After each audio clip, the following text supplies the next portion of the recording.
All right, y'all, part two.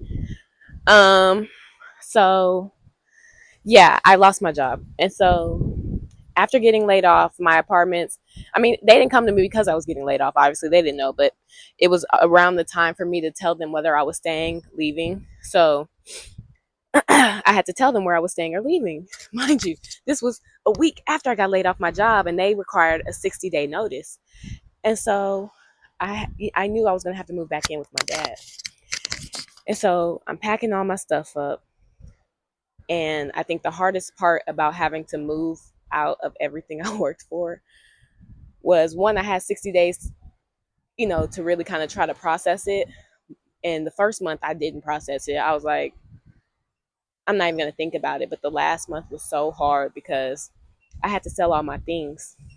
I had nowhere I was going to be able to put my furniture for my dad. I didn't want to have to pay for a storage because I didn't know when the next time I was going to get a job. And it was just very hard for me to process that. And to literally see me selling everything I worked for, right? I bought, this $800 couch. I'm selling for, I actually end up giving away for free all my furniture, all my things, leaving out of my place, and then having to stay there with no furniture, emptiness, nothingness. It just felt like everything I was working hard for, it just felt like everything I worked hard for, blink of an eye, was gone. And then gone for nothing, right? I'm giving some stuff away for free. This one lady said that she had a friend that was really in need of help. So I was like, here, just fucking take it. Because where am I going to put it?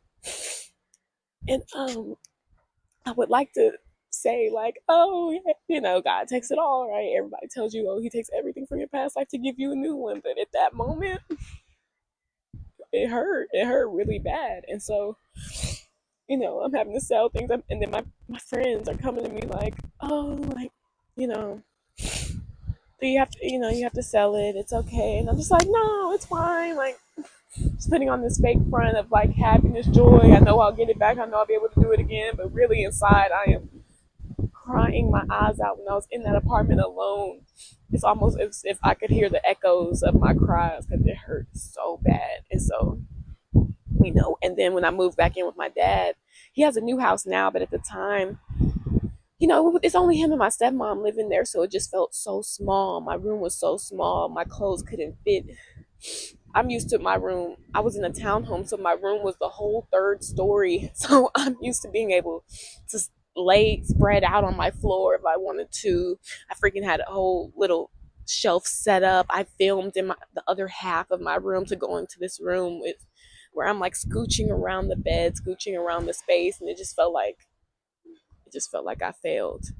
It felt like I failed at everything I was going to do, and I didn't know why I failed because I was doing everything right by the book, how my mom taught me. And even when you do it by the book,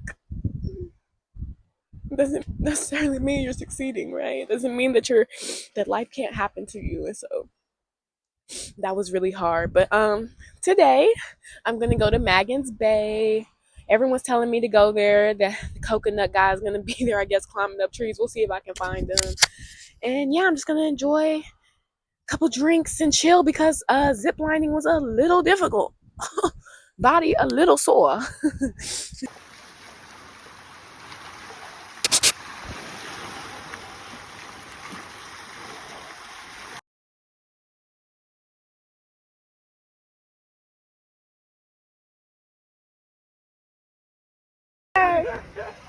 What is a good day? Oh my God. So, what drink did you make me? So we make cake and nickel for you. That's cherry rum with pineapple juice and coconut cream. Mm.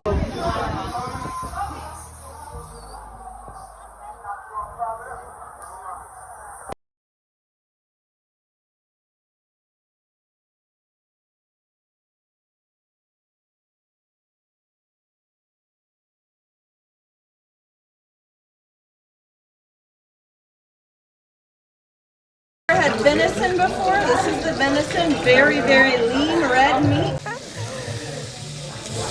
Ooh.